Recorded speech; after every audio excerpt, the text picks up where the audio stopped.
Good evening, students. So, this is our lecture number 15th on the Code of Criminal Procedure 1973 and the Bharatiya Nagrik Suraksha Samhita 2013.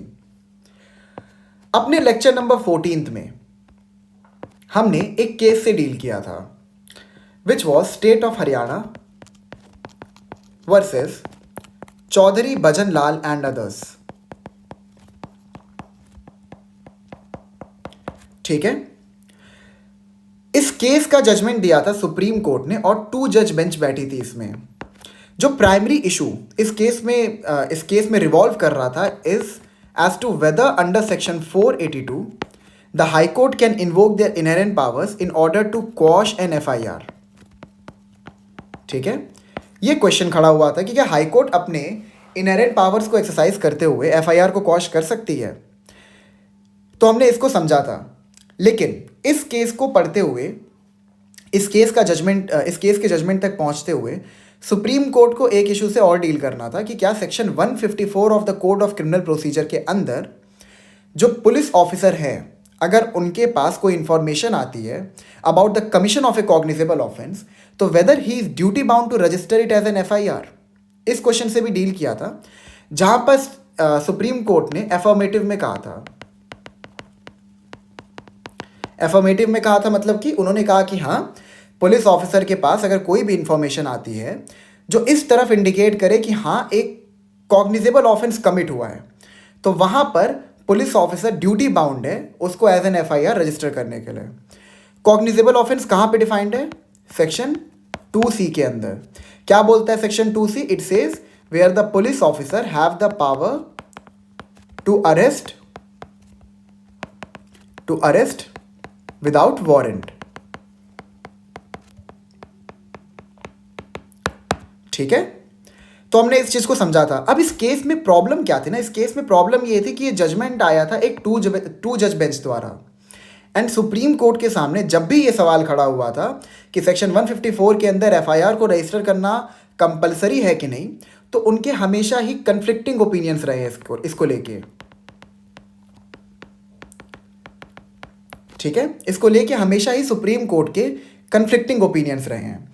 इसी conflicting opinion की वजह से हमारा ये case आता है which is Lalita Kumari versus government of Uttar Pradesh, and the judgement came in 2013. It's a 5 जज bench. 5 जज बेंच का मतलब क्या होता है? It's a constitutional bench. ठीक है. And at that time P. Sathasivam was the CJI. He was also the part of the constitutional bench. तो आइए केस के फैक्ट को समझते हैं कि ललिता कुमारी ने कैसे इस मैटर को डिसाइसिवली डील किया कि हाँ, section 154 of the code of criminal procedure के अंदर पुलिस ऑफिसर ड्यूटी बाउंड होते हैं किसी भी इंफॉर्मेशन को रजिस्टर करने के लिए जो कि इस तरफ इंडिकेट कर रहा हो कि एक कॉग्निजेबल ऑफेंस कमिट हुआ है. तो फैक्ट को समझते हैं. हमें जाना पड़ेगा पहले 2008 में. 2008 में होता क्या है कि जो ललिता कुमारी के पिताजी होते हैं वो सुप्रीम कोर्ट को अप्रोच करते हैं under article 32 to issue the writ of habeas corpus or any direction of like nature for what reason? For the reason of apprehending the accused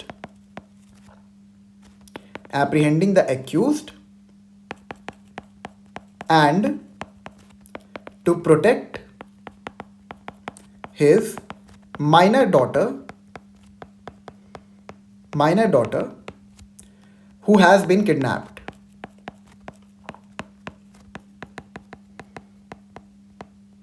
ठीक है.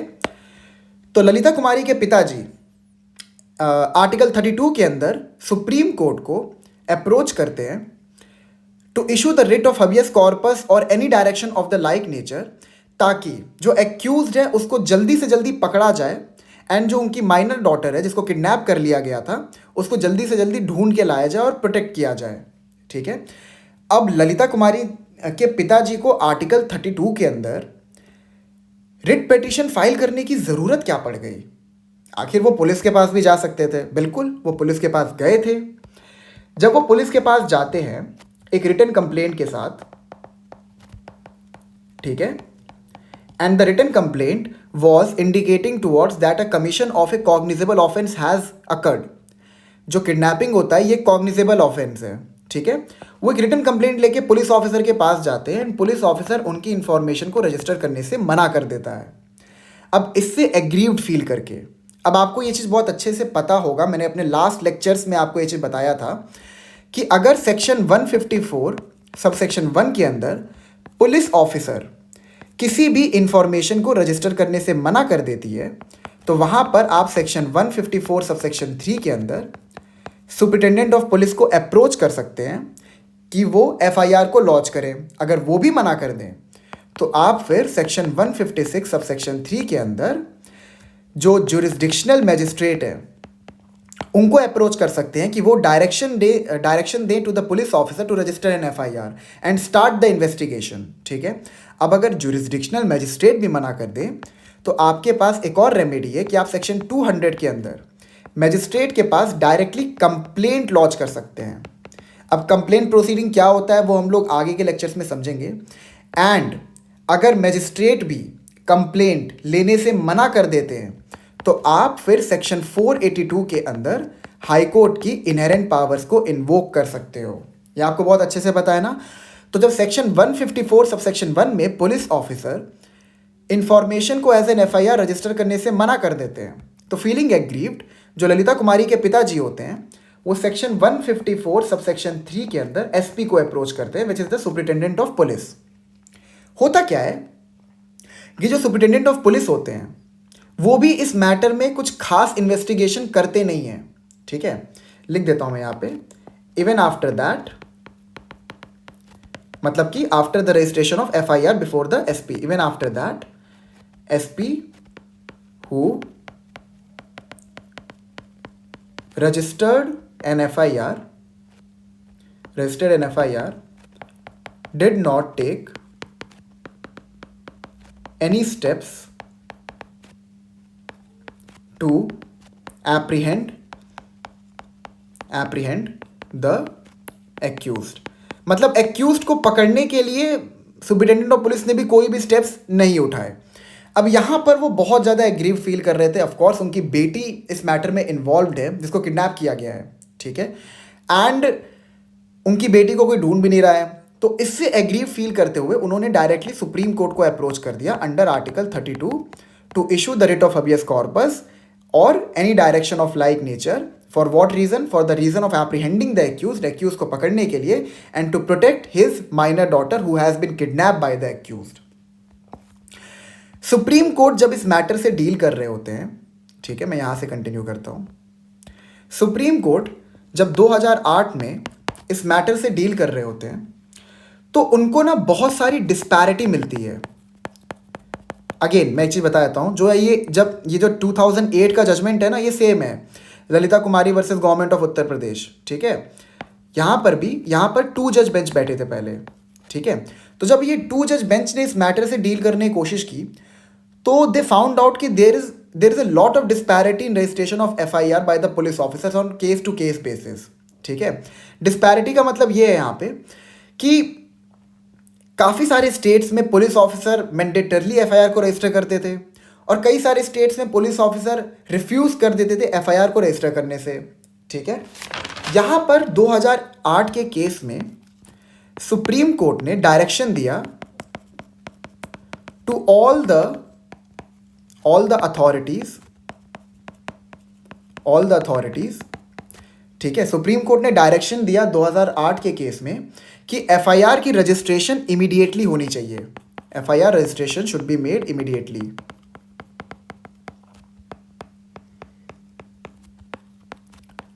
ठीक है, और इमीडिएटली, ठीक है। सुप्रीम कोर्ट ने क्या डायरेक्शन दिया सारे अथॉरिटीज़ को कि एफआईआर की रजिस्ट्रेशन जितना जल्दी हो सके उतना जल्दी किया जाए।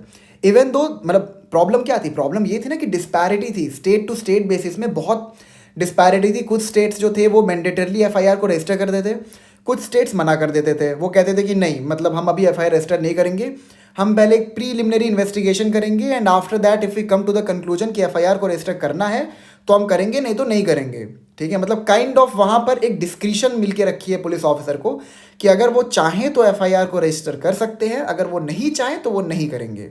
ठीक है, तो सुप्रीम कोर्ट ने क्या किया था, पूरे कंट्री में जितने भी पुलिस स्टेशन हैं, जितने भी अथॉरिटीज़ हैं, सबको डायरेक्शंस इशू किया था कि आपको एफआईआर को रजिस्टर करना है इमीडिएटली, और अगर आप नहीं करते हो तो फिर वहाँ पर जो एग्रीव्ड है उसके पास सेक्शन 154 सबसेक्शन 3 के अंदर एक रेमेडी है, और अगर वो भी मना कर दें तो फिर मजिस्ट्रेट के पास वो अप्रोच कर सकता है। ठीक है, और अगर मजिस्ट्रेट ने ये डायरेक्शन दिया पुलिस स्टेशन को कि एफआईआर को रजिस्टर किया जाए, और पुलिस ऑफिसर ने उसके बावजूद एफआईआर को रजिस्टर नहीं किया, तो कंटेम्प्ट प्रोसीडिंग चालू की जा सकती है अगेंस्ट द पुलिस ऑफिशियल्स। ठीक है, आगे समझते हैं। अब एक प्रॉब्लम जो मतलब बार बार सुप्रीम कोर्ट के सामने आ रही थी वो ये थी कि आज से पहले जब भी ये मैटर सुप्रीम कोर्ट के पास जाता था तो सुप्रीम कोर्ट इस पे हमेशा एक कन्फ्लिक्टिंग ओपिनियन देते थे। ठीक है, कुछ जजमेंट्स में कहा गया कि हाँ it is mandatory for the police official to register an FIR, फिर कुछ जजमेंट में कहा गया नहीं, पुलिस ऑफिसर के पास ये पावर है कि वो पहले एक प्रीलिमिनरी इन्वेस्टिगेशन कर सकते हैं before the registration of FIR. तो अब इससे ना एक बहुत बड़ी कन्फ्लिक्ट आ रही थी बार बार सुप्रीम कोर्ट के सामने, और इस मैटर से डिसाइसिवली डील नहीं किया जा पा रहा था। तो फिर क्या हुआ, जो ये 2 जज बेंच थी इसने मैटर रेफर कर दिया एक 3 जज बेंच को।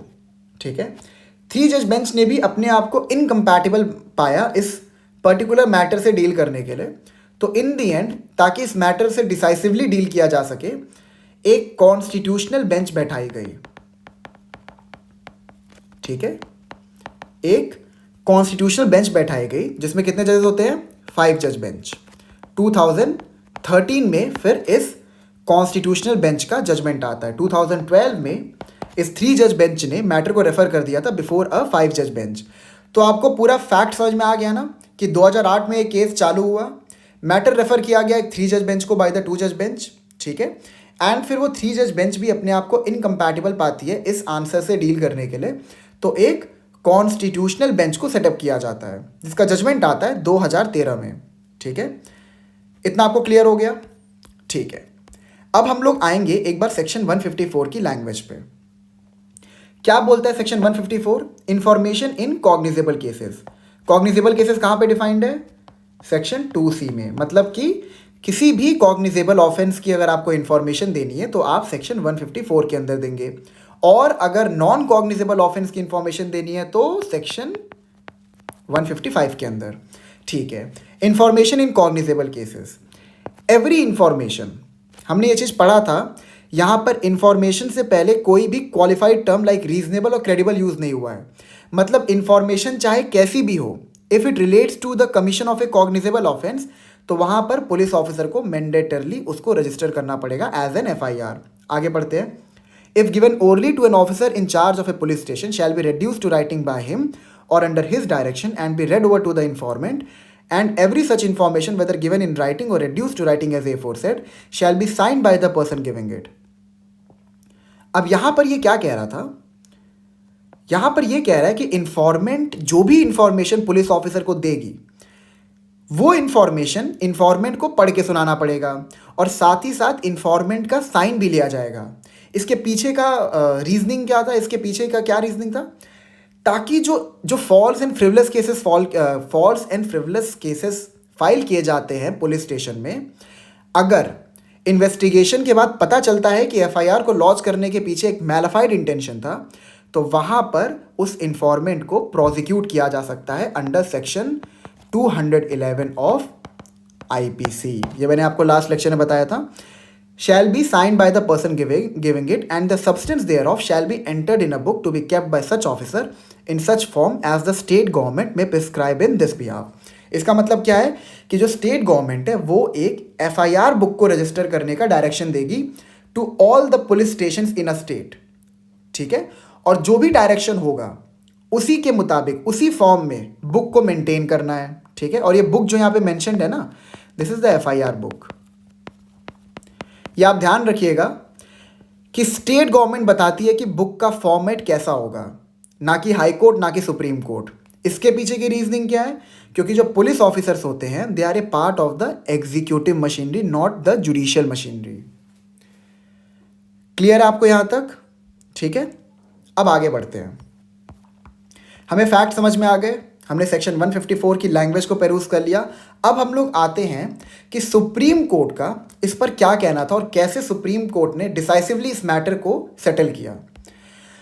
तो जो प्राइमरी इशू कॉन्स्टिट्यूशन बेंच के सामने आया था in Lalita Kumari versus government of Uttar Pradesh, it was the primary contention that was raised in this case was whether a police officer is duty bound to register FIR upon receiving any information related to the commission of a cognizable offense under section 154, or the police officer has the power to conduct a preliminary inquiry, it's I, preliminary inquiry in order to test the veracity of such information before registering the same. सवाल यहाँ पे क्या खड़ा हुआ? जो issue constitution bench के सामने आया था वो ये था कि क्या अगर कोई इंफॉर्मेशन लेके इंफॉर्मेंट पुलिस ऑफिशियल के पास जाता है और वो इन्फॉर्मेशन इस तरफ इंडिकेट कर रही है कि हाँ एक कॉग्निजेबल ऑफेंस हुआ है, या फिर सपोज वो उस तरफ थोड़ा बहुत इंडिकेट नहीं भी कर रही है, तो क्या पुलिस ऑफिसर वहाँ पे ड्यूटी बाउंड है उस FIR को रजिस्टर करने के लिए, या फिर वो पहले कोई प्रीलिमिनरी इंक्वायरी कर सकता है ये पता लगाने के लिए कि जो इन्फॉर्मेशन दी जा रही है वो किसी सच्ची घटना पे आधारित है कि किसी को फंसाने के लिए की जा रही है। This was the issue which was raise before the constitution bench. आइए देखते हैं कि सुप्रीम कोर्ट ने इसमें क्या ऑब्जर्वेशंस दी थी। पहला, the main object of FIR from the point of view of the informant is to set the criminal law in motion. ठीक है, जो इंफॉर्मेंट होता है जब वो पुलिस के पास जाता है किसी इंफॉर्मेशन को लेके विच indicate towards the commission of a cognizable offence, तो उसके दिमाग में उस टाइम पे क्या चल रहा होता है? वो चाहता है कि क्रिमिनल लॉ एक्टिव हो जाए, वो मोशन में आ जाए, और जिसने भी वो कॉग्निजेबल ऑफेंस कमिट किया है उसको एप्रीहेंड किया जा सके, उसको पकड़ा जा सके। ठीक है, इन्वेस्टिगेटिंग अथॉरिटीज़ के पॉइंट ऑफ व्यू से अगर देखा जाए तो जब वो इन्वेस्टिगेशन चालू करते हैं, मतलब जब उनके पास एक FIR आ जाती है तो वो क्या करते हैं? वो इंफॉर्मेशन कलेक्ट करते हैं। किस लिए इंफॉर्मेशन कलेक्ट करते हैं? ताकि पता लग सके कि जहाँ पे जो ऑफेंस का एलिगेशन लगाया गया है अगेंस्ट द एक्यूज्ड, या फिर जो भी उस जिसने भी वो ऑफेंस कमिट किया है, जो भी उसमें एक्यूज्ड है, वेदर ही इज़ गिल्टी, ठीक है, और उसके अगेंस्ट मतलब उसके ऊपर चार्जेस लगा सकते हैं कि नहीं लगा सकते। ठीक है, ये इन्वेस्टिगेटिंग अथॉरिटीज़ का पॉइंट ऑफ व्यू होता है।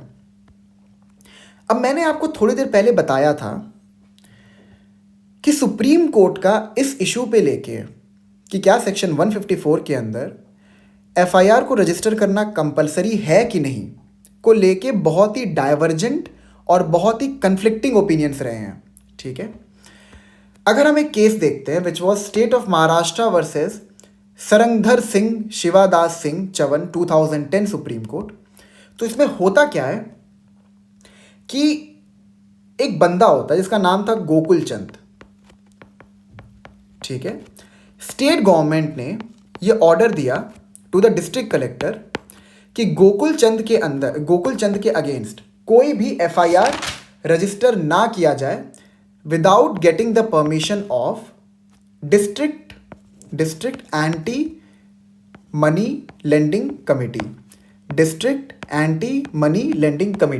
ठीक है, इनके परमिशन के बिना गोकुल चंद के अगेंस्ट कोई भी FIR रजिस्टर ना किया जाए। ठीक है, गोकुल चंद के अगेंस्ट टोटल 74 केसेस फाइल हुए थे, जिसमें से खाली 7 केसेस में चार्जशीट फाइल हुई।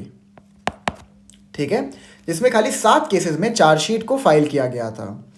अब यहाँ पर प्रॉब्लम क्या आ गई?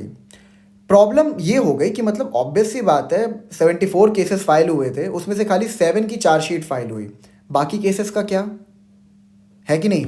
जो बाकी इन्फॉर्मेंट थे उनका तो फंडामेंटल राइट इन्फ्रिंज हो रहा है ना। तो यहाँ पर सुप्रीम कोर्ट ने जो ये ऑर्डर था स्टेट गवर्नमेंट का, इसको अल्ट्रा वायर्स डिक्लेयर कर दिया, अल्ट्रा वायर्स एंड अनकॉन्स्टिट्यूशनल।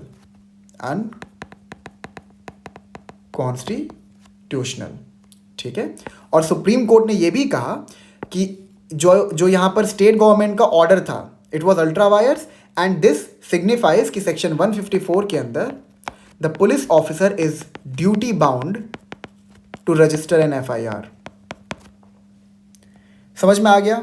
ये एक वैसा सर्कमस्टेंस है जहां पर FIR का रजिस्ट्रेशन जब नहीं हुआ तो it was found to be detrimental in the interest of the informant. तो वहां पर सुप्रीम कोर्ट ने कहा कि हाँ ठीक है, मतलब सेक्शन 154 एक मैंडेटरी कैरेक्टर शो करता है। इसका मतलब ये है कि उसके अंदर पुलिस ऑफिसर को इन्फॉर्मेशन को रजिस्टर करना ही पड़ेगा। अब आते हैं दूसरे केस पे। That is example where the registration of FIR is found to be detrimental in the interest of the accused. अब यहाँ पे एक्यूज्ड का जो इंटरेस्ट था ना, उसको हैम्पर कर दिया FIR के रजिस्ट्रेशन ने। तो Preeti Gupta versus state of Jharkhand में होता क्या है, ये 2010 सुप्रीम कोर्ट का जजमेंट है। इसमें होता ये है ना कि सेक्शन 498A, आपको पता होगा ये डाउरी से रिलेटेड है, ठीक है। सेक्शन 498A के अंदर FIR लॉन्च की जाती है पुलिस स्टेशन में, ठीक है। पुलिस स्टेशन ने जो एक्यूज्ड हो, जो पुलिस ऑफिसर होता है, वो एक्यूज्ड को अरेस्ट कर लेता है, ठीक है। अब अगर एक्यूज्ड को अरेस्ट कर लिया जा रहा है तो एक्यूज का कौन सा फंडामेंटल राइट इन्फ्रिंज हो रहा है? आर्टिकल 21 के अंदर, that is right to life and liberty, ठीक है। And later it was found out कि जो ये सेक्शन 498A के अंदर FIR रजिस्टर करवाई गई थी, it was found to be malicious and false, ठीक है। अब ये तो बात अलग है कि ये बाद में मैलिशियस या फॉल्स हुआ, लेकिन जो एक्यूज्ड है उसका तो इंटरेस्ट हैम्पर हो गया ना, उसका तो फंडामेंटल राइट इन्फ्रिंज हो गया। एक इंफॉर्मेशन आप ले सकते हो इसी केस से। प्रीति गुप्ता की वजह से ही 243 लॉ कमीशन रिपोर्ट में इट वॉज सजेस्टेड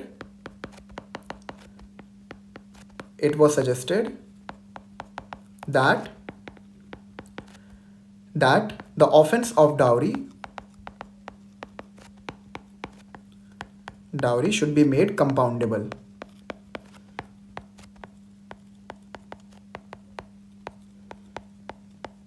ठीक है। 243 लॉ कमीशन रिपोर्ट ने डाउरी के ऑफेंस को कंपाउंडेबल बनाने का डायरेक्शन दिया था, मतलब ठीक है। तो अब हमारे पास दोनों ही सिचुएशंस के एक एग्जांपल है जहां पर FIR के नॉन रजिस्ट्रेशन से जो इन्फॉर्मेंट है उसका इंटरेस्ट हैम्पर हुआ, ठीक है, यहाँ पे उसका फंडामेंटल राइट इन्फ्रिंज हुआ। और हमारे पास ये भी सर्कमस्टेंस है जहाँ पे FIR के रजिस्ट्रेशन की वजह से जो एक्यूज था उसका इंटरेस्ट भी was found to be violated. Clear है आपको? तो हमने ये समझ लिया कि प्रीति गुप्ता केस के रेपरकशन क्या थे, ठीक है। एंड 243 लॉ कमीशन रिपोर्ट ने ये सजेशन क्यों दिया कि जो डाउरी का ऑफेंस है उसको कंपाउंडेबल बना दिया जाए। अब आइए देखते हैं कि ललिता कुमारी केस में सुप्रीम कोर्ट के क्या क्या ऑब्जर्वेशंस थे। जो पहली ऑब्जर्वेशन सुप्रीम कोर्ट की थी, it was section 39 of CRPC, यहाँ से section 39 of CRPC castes a duty on citizens to give information of offences under section 121 and like these sections etc of IPC to the police officer, otherwise they may be prosecuted। इसको समझने के लिए एक बार section 39 को आइए देखते हैं। Section 39 कहता है public to give information of certain offences. इसका मतलब क्या है कि यहाँ पर पब्लिक के ऊपर एक ऑब्लिगेशन डाला जा रहा है कि उनको इंफॉर्मेशन देनी है अबाउट द कमीशन या फिर intention to commit these certain offences. आइए पढ़ते हैं।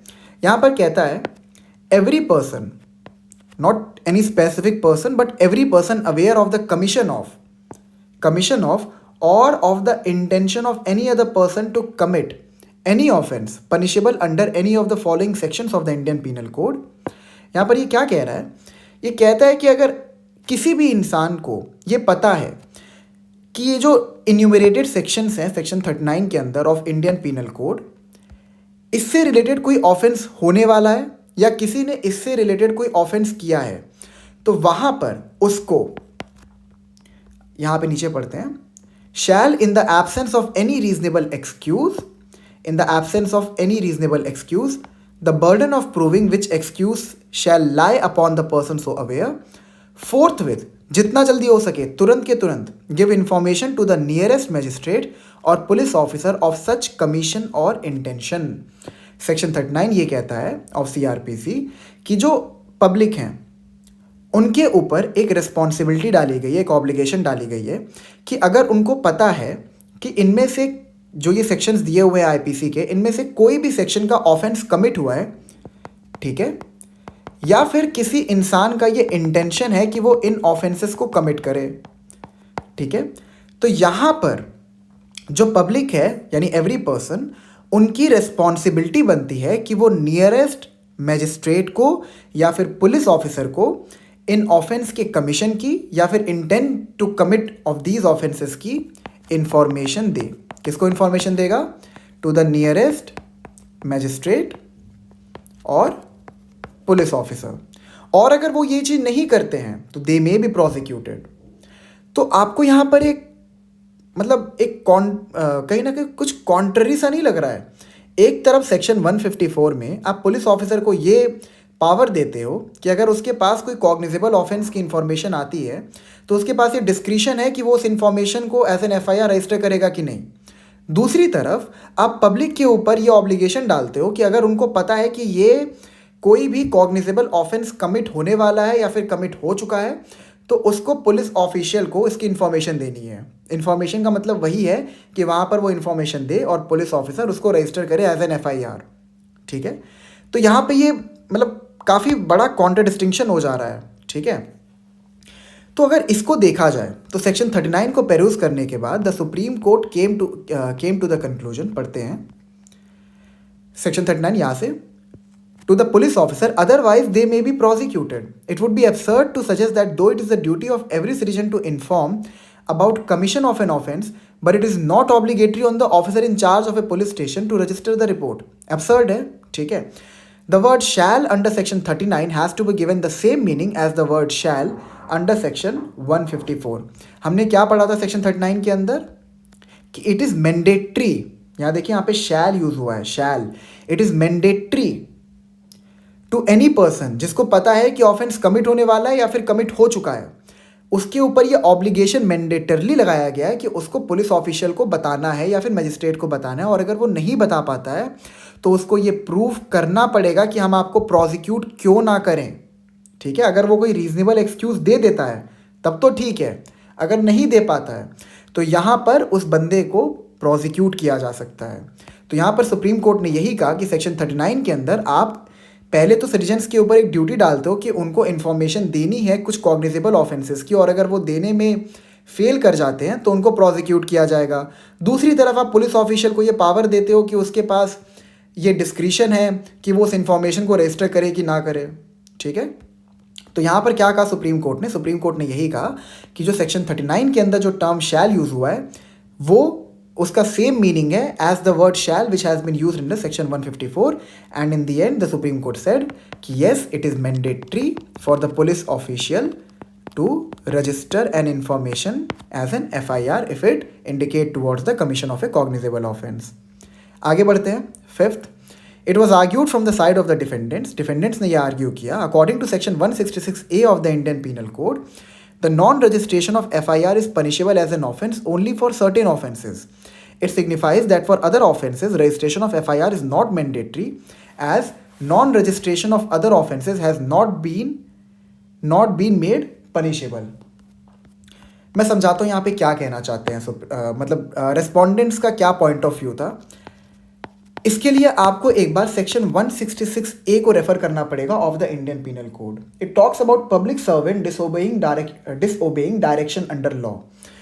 यहाँ पर ना कुछ सर्टेन ऑफेंसेस लिखे हुए हैं, मतलब सर्टेन ऑफेंसेस के सेक्शंस मेंशन्ड है आईपीसी के, लाइक सेक्शन 326, सेक्शन 376, इसके जितने भी ABCD है, ठीक है, ये सारे के सारे सेक्शंस मेंशन्ड है। और यहाँ पर एक ऑब्लिगेशन डाला गया है पब्लिक सर्वेंट के ऊपर कि अगर इन ऑफेंसेस से रिलेटेड कोई इन्फॉर्मेशन उसके पास आती है और वो रिफ्यूज़ कर देता है उसको रजिस्टर करने से एज एन एफआईआर, ठीक है, if he refuse to register the FIR तो he may be prosecuted.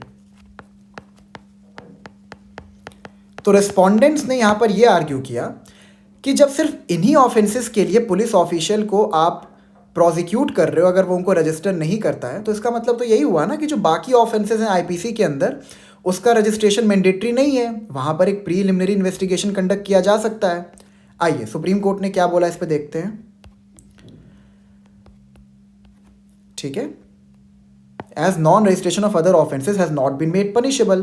The court said that a harmony has to be created between section 154 of the Code of Criminal Procedure and section 166A of the Indian Penal Code. ठीक है, यहाँ पर court ने ये कहा कि इन दोनों provisions के बीच में एक हार्मनी क्रिएट करने की ज़रूरत है। सेक्शन 166A एक स्पेशल प्रोविजन है। ठीक है, इसको लाने का पर्पज़ ये था ताकि वुमेन को इन्हांस प्रोटेक्शन दिया जा सके।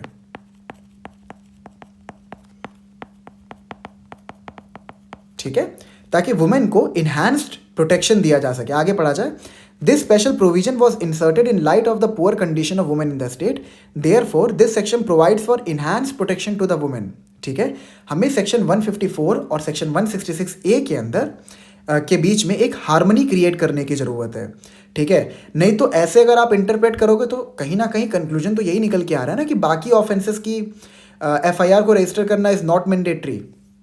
ठीक है, आगे सुप्रीम कोर्ट ये कहते हैं, मैं यहाँ पे बता देता हूँ। सुप्रीम कोर्ट ये कहते हैं कि जब हम लोग रूल ऑफ इंटरप्रिटेशन को एम्प्लॉय करते हैं,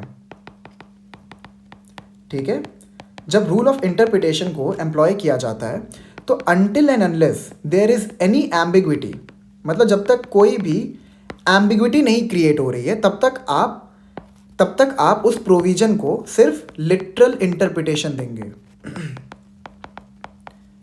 ठीक है, और जो बाकी आपके रूल्स है दैट इज मिसचीफ रूल, ठीक है, पर्पसिव इंटरप्रिटेशन, जो ये सारे के सारे जो रूल्स है ना, ये आप तभी अप्लाई करेंगे जब उसका लिटरल इंटरप्रिटेशन कोई एम्बिग्विटी क्रिएट कर रहा हो। आपको याद होगा मैंने शुरू में आपको ये चीज़ बताया था कि CRPC और BNSS को हम एक पर्पसिव इंटरप्रिटेशन देते हैं, लेकिन पर्पसिव इंटरप्रिटेशन का प्रिंसिपल भी तभी अप्लाई किया जाता है जब वहाँ पर जो वो सेक्शन है वो कोई एम्बिग्विटी क्रिएट कर रहा है। क्लियर है आपको? तो सुप्रीम कोर्ट ने यही बोला कि सेक्शन 154 की जो लैंग्वेज है वो क्लियर है, वहाँ पर ऐसी कोई एम्बिग्विटी क्रिएट नहीं हो रही है। और सेक्शन 154 के अंदर the term shall has been used which indicate towards this कि that the registration of an FIR is mandatory. ठीक है, तो यही सुप्रीम कोर्ट ने कंक्लूजन ड्रॉ किया कि दोनों सेक्शंस के बीच में एक हार्मनी क्रिएट किया जाए, और इसका मतलब ये नहीं है कि जो बाकी सेक्शंस हैं वहाँ पर registration of an FIR is not mandatory. Clear है? 6 पे आते हैं। It was contended by the respondent that recording of first information report is subsequent to the entry in the general diary / daily diary / station diary. ठीक है, therefore FIR is first to be recorded in the general diary from where the police officer derives the power of preliminary investigation, and thereafter if he is satisfied then he can enter the substance in the FIR book. ठीक है, मैं समझाता हूँ यहाँ पे क्या बोला है।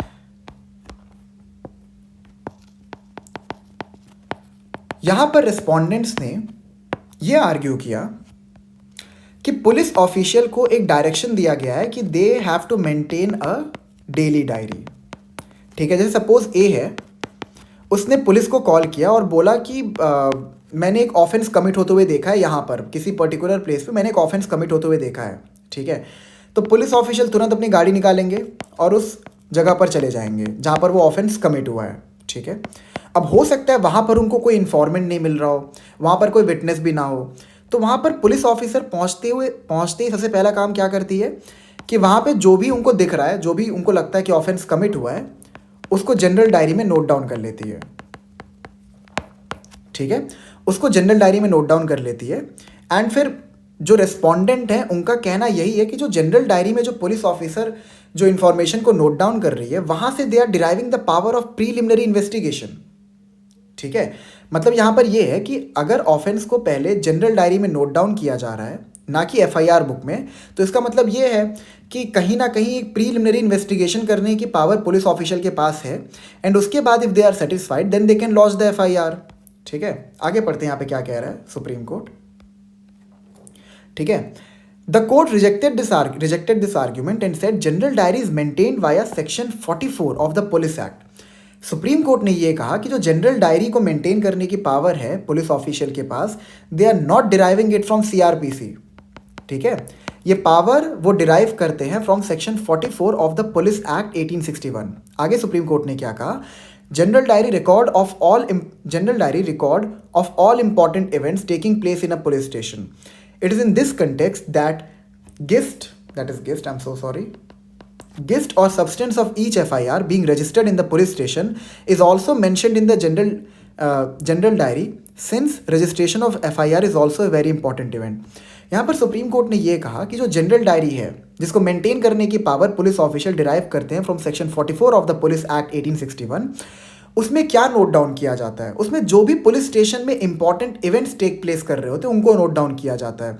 जैसे अगर जो मैटर है, कोई इन्वेस्टिगेशन है, वो किसी और पुलिस ऑफिसर को ट्रांसफ़र किया गया हो, किस टाइम पर इन्वेस्टिगेशन चालू की गई हो, इन्वेस्टिगेशन के दौरान पुलिस ऑफिशियल कौन कौन सी जगह को विजिट किए, ये सारे के सारे इंपॉर्टेंट इवेंट्स जो होते हैं वो जनरल डायरी में नोट डाउन किया जाता है। ठीक है, तो क्या रजिस्ट्रेशन ऑफ एन FIR एक इंपॉर्टेंट इवेंट नहीं है? बिल्कुल है। ठीक है, तो जो FIR से रिलेटेड जो इंफॉर्मेशन होती है वो भी एक इंपॉर्टेंट इवेंट है and that should also be entered in the general diary. But इसका मतलब ये नहीं है कि जनरल डायरी में आपने उसको एंटर करके एक प्रीलिमिनरी इन्वेस्टिगेशन करने की पावर डिराइव कर ली, ये इसका मतलब नहीं है। ठीक है, आगे पढ़ते हैं। Each FIR in the FIR book has a unique annual number similar to case numbers given in courts to keep a strict control and track over the registration of FIR by the superior officers and courts. Copy of each FIR is also sent to SP and magistrate. On the other hand, general diary contains a huge number of other details and whose copy is not sent to courts. ध्यान समझिएगा, जो general diary होती है, ठीक है, उसमें जो भी चीज़ें आप नोट डाउन करते हो उसकी कॉपी मैजिस्ट्रेट के पास नहीं जाती है। मतलब अगर मान लीजिए पुलिस के पास किसी ऑफेंस की इंफॉर्मेशन आई, वो जनरल डायरी में नोट डाउन किए, उन्होंने प्रीलिमिनरी इन्वेस्टिगेशन किया and they were of the opinion, they came to the conclusion कि यहाँ पर कोई ऑफेंस हुआ ही नहीं है, मैजिस्ट्रेट को पता ही नहीं चला। तो यहाँ पे सपोज अगर कोई पुलिस ऑफिशियल है एंड उनको इन्फॉर्मेशन मिलती है किसी पावरफुल पर्सन के अगेंस्ट में, वो पावरफुल पर्सन के पास गए और उस पावरफुल पर्सन ने उनको इन्फ्लुएंस कर दिया कि मेरे अगेंस्ट में FIR रजिस्टर मत करो, तो ऑब्वियस सी बात है ये कितना डेट्रीमेंटल है for in the interest of justice. ठीक है, तो इन सिचुएशन से बचने के लिए सुप्रीम कोर्ट ने ये ऑब्जर्वेशन दिया कि जो FIR बुक होता है उसका खुद का एक यूनिक एनुअल नंबर होता है, just like case numbers given in courts. ठीक है, क्यों इनको एक यूनिक एनुअल नंबर दिया जाता है? ताकि एक स्ट्रिक्ट कंट्रोल रखा जा सके over the registration of FIR by the superior officers and courts. ठीक है, साथ ही साथ जितने भी FIR होते हैं उनकी कॉपी भेजी जाती है सुपरिटेंडेंट ऑफ पुलिस को और मजिस्ट्रेट को। याद करिए, मैंने आपको बताया था कि FIR की 4 कॉपीज़ बनाई जाती है, जिसमें से एक SP को जाती है, एक जुरिस्डिक्शनल मजिस्ट्रेट को जाती है, एक इन्फॉर्मेंट को दी जाती है और एक पुलिस ऑफिशियल पुलिस स्टेशन में ही रिटेन कर लेते हैं। ठीक है, तो अगर यहाँ पर एक डिफरेंस देखा जाए between general diary and FIR book, कितने सारे डिफरेंसेस हैं। FIR बुक में आप इन्फॉर्मेंट का साइन भी लेते हो, सिग्नेचर ऑफ द इन्फॉर्मेंट, ठीक है, लेकिन जनरल डायरी में आपको अगर किसी ने कुछ इन्फॉर्मेशन दी भी है सीन ऑफ क्राइम पे, तो वहाँ पे आप उसका सिग्नेचर लेते नहीं हो। तो बहुत सारी डिस्पैरिटीज़ हैं यहाँ पे। क्लियर हो गया? आगे बढ़ते हैं। The Code of Criminal Procedure is enacted under Entry 2 of the concurrent list. On the other hand, Police Act 1861 is enacted under Entry 2 of State List. जो CRPC है, आपको पता है ना, 7th Schedule of the Indian Constitution के अंदर there are 3 lists. ठीक है, एक होता है यूनियन लिस्ट, एक होता है स्टेट लिस्ट और एक होता है कॉन्करेंट लिस्ट। यूनियन लिस्ट के अंदर जो एंट्रीज होती हैं उनके ऊपर लॉज बनाने की पावर एक्सक्लूसिवली रिजर्व्ड होती है यूनियन गवर्नमेंट के पास। स्टेट लिस्ट में जो एंट्रीज होती हैं उनके ऊपर लॉज बनाने की पावर एक्सक्लूसिवली रिजर्व्ड होती है स्टेट गवर्नमेंट के पास। कॉन्करेंट लिस्ट में यूनियन गवर्नमेंट और स्टेट गवर्नमेंट दोनों लॉज बना सकते हैं, बट जो यूनियन गवर्नमेंट का लॉ होगा it will prevail over the law of the state government. Clear है? तो यहाँ पर ये क्या कह रहा है कि CRPC जो है वो अपनी पावर डिराइव करता है कॉन्करेंट लिस्ट से, while on the other hand जो पुलिस एक्ट 1861 है वो अपनी पावर को डिराइव करता है फ्रॉम स्टेट लिस्ट। कितने बड़े डिफरेंसेस हैं यहाँ पे। आगे सुप्रीम कोर्ट क्या कहता है, अब देखिए हमें क्या समझ में आ रहा है। हमें समझ में ये आ रहा है कि जनरल डायरी को मेंटेन करने में और एफआईआर बुक को मेंटेन करने में there are many disparities, many differences, ठीक है। तो the supreme court said, according to article 254(1) of the Indian constitution, if there is any conflict between the pre-constitution and post-constitution law, the post-constitution law will prevail. Therefore, if there is any conflict with regard to this as to where the FIR would be registered, that is under the Code of Criminal Procedure under section 154 or section 44 of Police Act 1861, section 154 of CRPC would prevail.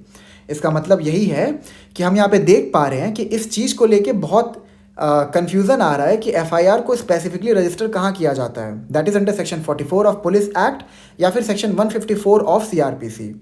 तो यहाँ पर supreme Court ने ये observation दी कि 254 article 254 clause 1 के according अगर there is any conflict between a pre constitution law which is the act of 1861 and a post constitution law that is CrPC 1973, तो इस सर्कमस्टेंस में the post constitution law will prevail, which signifies कि section 154 would prevail, which again signifies कि the registration of FIR is mandatory, ठीक है।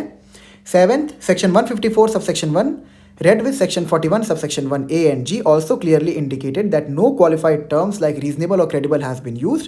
Therefore the information, if reasonable or credible, then only be registered is not a condition precedent. इसका मतलब यही है कि जो टर्म इंफॉर्मेशन था अंडर सेक्शन 154 सबसेक्शन 1, उसके पहले कोई भी क्वालिफाइड टर्म यूज़ नहीं हुआ है, रीजनेबल या फिर क्रेडिबल, जो कि पुलिस ऑफिशियल को ये पावर दे कि वो इंफॉर्मेशन की वेरासिटी को इन्वेस्टिगेट कर सकें कि जो इन्फॉर्मेशन दी गई है वो किसी सच्ची घटना पे आधारित है या फिर किसी को फंसाने के लिए दिया जा रहा है। वहाँ पे the term every information has been used, ठीक है। On the other hand section 41 which talks about arrest, इसमें ए और जी के अंदर the term reasonable and credible has been used, ठीक है। मतलब अरेस्ट करने के लिए आपके पास रीजनेबल इंफॉर्मेशन होनी चाहिए कि हाँ इसका अरेस्ट किया जा सकता है, लेकिन एफआईआर रजिस्टर करने के लिए आपके पास बस इंफॉर्मेशन होनी चाहिए, ठीक है। क्लियर है आपको? 8th पे आते हैं। The respondents argued that it is the fundamental right of every individual under article 21 not to be subjected to malicious prosecution. हमने प्रीति गुप्ता केस में ये पढ़ा था कि कैसे सेक्शन 498A को मिसयूज करके एक्यूज्ड, जो कि वहाँ पर इनोसेंट थे, उनकी लिबर्टी को कर्टेल किया गया, which is in contravention of article 21, जो कि आप नहीं कर सकते, not to be subjected to malicious prosecution. Therefore every police officer has a duty under section 154 to ensure that an innocent person is not falsely implicated in a criminal case. The court said registration of FIR is not in contravention of Article 21, as while registration of FIR is mandatory, arrest of the accused immediately on registration of FIR is not at all mandatory. यहाँ पर मैं इसको समझा देता हूँ। तो respondents ने ये आर्ग्यूमेंट दिया कि किसी इनोसेंट पर्सन का अरेस्ट हो सकता है अगर एक फॉल्स FIR फाइल की गई तो कोर्ट ने ये कहा कि अरेस्ट जो है, ठीक है, it is a post FIR situation. And the second thing is it is not necessary कि कोई भी इंफॉर्मेशन अगर दी जा रही है पुलिस ऑफिशियल को तो वहां पर अरेस्ट किया ही जाए, ठीक है। It is not necessary. Also arrest को लेके बहुत सारे चेक्स भी तो हैं कि कंप्लेंट जो है वो रीजनेबल या फिर क्रेडिबल होनी चाहिए, ठीक है। साथ ही साथ जो अरेस्टी है, जिसको अरेस्ट कर सकते हैं या फिर जो एक्यूज्ड है, उसके पास ये भी पावर है कि he can apply for anticipatory bell in court. Anticipatory bell क्या होता है? In anticipation of arrest, in anticipation of arrest. मैं समझाता हूं। जैसे सपोज ए है, ए को बी ने धमकी दी कि मैं तुम्हारे अगेंस्ट फॉल्स FIR लॉन्च करूंगा और तुमको अरेस्ट करवा दूंगा। तो ए के पास ये चेक है, मतलब एक तरीके का चेक है सीआरपीसी के अंदर, एक तरह का प्रोटेक्शन है ए के पास कि वो कोर्ट के पास जाके एंटीसिपेटरी बेल ले सकता है, जिससे कि ये होगा अगर बी ने उसके अगेंस्ट FIR लॉन्च कर भी दी है तो वहाँ पर ए अपना एंटीसिपेटरी बेल का ऑर्डर दिखा के पुलिस ऑफिशियल को उसको अरेस्ट करने से रोक भी सकता है। क्लियर है आपको? आगे बढ़ते हैं, ठीक है, यही था इसमें। 9th, the court also held that in the following cases, before lodging an first information report, a preliminary investigation can be made. Court ने इन circumstances में कहा कि एक preliminary investigation किया जा सकता है। That is matrimonial disputes / family disputes, commercial offences, medical negligence cases. इसमें आप एक केस पढ़ सकते हैं तपन कुमार सिंह, मैं आगे पढ़ाऊंगा, ठीक है। Corruption cases, cases where there is abnormal delay / lashes in initiating criminal prosecution, for example over 3 months delay in reporting the matter without satisfactorily explaining the reason for delay। मतलब सपोज आपके अगेंस्ट ऑफेंस हुआ है और आप suppose 3 महीने तक police के पास जाके FIR रजिस्टर नहीं करवाए, ठीक है, तो वहाँ पर आपको ये चीज़ एक्सप्लेन करना पड़ेगा कि मेरे को इतना डिले क्यों हो गया FIR रजिस्टर करवाने में या फिर आपको इन्फॉर्मेशन देने में। आगे बोलता है the above mentioned circumstances are only illustrations and not exhaustive. इसका मतलब ये खाली इलस्ट्रेशंस हैं, ऐसा नहीं है कि ये एक एग्जॉस्टिव लिस्ट है और खाली इन्हीं केसेस में एक प्रीलिमिनरी इन्वेस्टिगेशन किया जा सकता है, ठीक है। विच में वारंट, हाँ, it is to be noted the scope of preliminary inquiry is not to verify the veracity or otherwise of the information received but only to ascertain whether the information reveals any cognizable offenses। इसका मतलब ये है कि police official वहाँ पर investigation करके, preliminary investigation करके ये नहीं पता लगाएगी कि यहाँ पर कोई ऑफेंस कमिट हुआ है कि नहीं हुआ है, ठीक है। मतलब कि एकदम प्रॉपर एविडेंसेस कलेक्ट करके दे कम टू द कंक्लूजन कि हाँ ये बंदा गिल्टी है कि इनोसेंट है। यहाँ पर बस उनको इतना पता लगाना है कि एक कॉग्निजेबल ऑफेंस कमिट हुआ है कि नहीं हुआ है, ठीक है। क्यों यहाँ पे कॉग्निजेबल ऑफेंस पता लगाना है? क्योंकि नॉन कॉग्निजेबल ऑफेंसेस में पुलिस ऑफिशियल के पास इन्वेस्टिगेशन करने की पावर नहीं होती है and they need an order from the magistrate under section 155, ठीक है। ये आपको मैंने बताया था लास्ट लेक्चर्स में। और कॉग्निजेबल ऑफेंसेस में पुलिस ऑफिशियल इन्वेस्टिगेशन कर सकते हैं without the order of the magistrate. आगे क्या कहता है? If the inquiry discloses the commission of a cognizable offence the FIR must be registered. In cases where preliminary inquiry ends in closing the complaint, a copy of the entry of such closure must be supplied to the first informant forthwith and not later than 1 week. It must disclose reasons in brief for closing the complaint and not proceeding further. मैं समझाता हूँ। अब suppose किसी offence के लिए preliminary inquiry की गई है, सेक्शन 157 प्रोसीजर फॉर इन्वेस्टिगेशन के प्रोवाइजो पे आ जाइए। यहाँ पे लिखा है when information as to the commission of any such offence is given against any person by name and the case is not of a serious nature. Serious nature का offence नहीं है। The officer in charge of a police station need not proceed in person और depute a subordinate officer to make an investigation on the spot. B कहता है if it appears to the officer in charge of a police station that there is no sufficient ground for entering on an investigation he shall not investigate the case. यहाँ पर यह कह रहा है कि अगर पुलिस ऑफिशियल को लगता है कि इतना सफिशिएंट एविडेंसेस हमारे पास नहीं है कि हम एक्यूज के अगेंस्ट इन्वेस्टिगेशन कर सके, तो वो इन्वेस्टिगेट नहीं करेगा। सब क्लॉज 2 क्या कहता है? In each of the cases mention in clause A and B of the proviso to subsection 1 the officer in charge of the police station shall state in his report his reasons for not complying with the requirements of that subsection and in the case mentioned in clause B of the said proviso the officer shall also forthwith notify to the informant if any in such manner as may be prescribed by the state government the fact that he will not investigate the case or cause it to be investigated। यहाँ पर ये है कि officer in charge अगर investigation नहीं कर रहा है तो उसको एक रिपोर्ट बनाना पड़ेगा जो कि सेक्शन 158 के अंदर मजिस्ट्रेट के पास जाता है।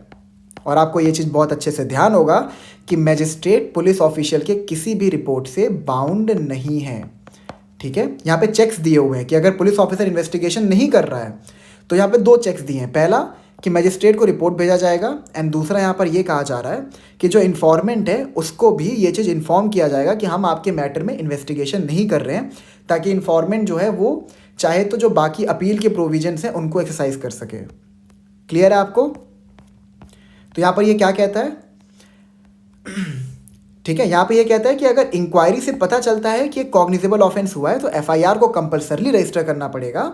लेकिन अगर प्रीलिमिनरी इंक्वायरी से ये पता चलता है कि जो कंप्लेंट है उसमें इतना सफिशिएंट ग्राउंड नहीं है कि पुलिस ऑफिशियल इन्वेस्टिगेशन को लेके आगे बढ़े, तो वहाँ पर जो भी क्लोजर रिपोर्ट वहाँ पर पुलिस सबमिट कर रही है उसकी कॉपी भेजनी पड़ेगी इन्फॉर्मेंट को तुरंत, forthwith and not later than 1 week, ठीक है। और साथ ही साथ उसमें यह भी आपको बताना पड़ेगा कि आपने इन्वेस्टिगेशन क्यों नहीं किया। क्लियर है? 10th पे आते हैं। The police officer can not avoid his duty of registering offence if cognizable offence is disclosed. Action must be taken against erring officers who do not register the FIR if information received by him discloses a cognizable offence. अब जो information police official के पास आई है, it discloses the commission of a cognizable offence, ठीक है, and police official उसको तब भी रजिस्टर नहीं किया, ठीक है। तो यहां पर क्या कर सकते हैं, यहां पर एक्शन लिया जाएगा उन पुलिस ऑफिशियल्स के जिन्होंने एफआईआर को रजिस्टर नहीं किया। ये जितने भी पॉइंट्स हैं ये सारे के सारे एक ही तरफ इंडिकेट कर रहे हैं कि the registration of FIR under section 154 is compulsory, ठीक है।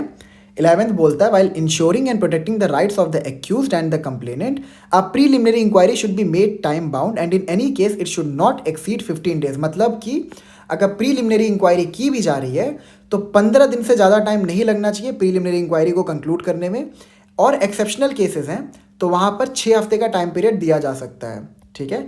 और साथ ही साथ अगर कोई डिले हुआ है प्रीलिमिनरी इंक्वायरी करने में तो that should be mention in the general diary entry. General diary magistrate को भेजी नहीं जाती है, लेकिन मजिस्ट्रेट के पास ये पावर है कि वो जनरल डायरी को पेरूज कर सकते हैं, ठीक है। सपोज ट्रायल चल रहा है एंड वहाँ पे पता चलता है कि पुलिस ऑफिशियल ने प्रीलिमिनरी इंक्वायरी कंडक्ट करने में बहुत ज़्यादा टाइम कंज्यूम किया था, तो मजिस्ट्रेट वहाँ पे जनरल डायरी को लाने का ऑर्डर दे सकते हैं एंड उसको पेरूज कर सकते हैं, एंड उसके बाद वो इस चीज़ को पूछ भी सकते हैं कि तुम्हें इतना टाइम क्यों लगा, ठीक है। 12th, the court cited expressio unius est exclusio alterius. It's a legal maxim. It says expression of one thing is the exclusion of other. This implies that the word shall used in section 154 excludes the word may and therefore registration of FIR is compulsory. इस maxim के applicability से हमें ये समझ में आता है कि the term shall has been used under section 154 which exclude the word may. तो यहां पर शैल जो है ये मैंडेटरी कैरेक्टर दिखाता है ऑफ सेक्शन 154। क्लियर है आपको? और साथ ही साथ सुप्रीम कोर्ट ने यह भी कहा कि सीआरपीसी 1898 जो प्रिकर्सर है 1973 ऑफ सीआरपीसी का, वहां पर भी registration of FIR was compulsory, ठीक है। तो ये सारी सुप्रीम कोर्ट की ऑब्जर्वेशंस थी। अगर आपको कोई भी डाउट होता है तो आप प्लीज़ कमेंट सेक्शन में वो डाउट मेंशन कर दीजिएगा, मैं उसका आंसर कर दूंगा।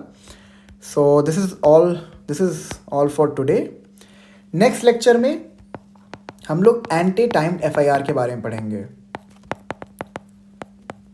ठीक है। So thank you so much.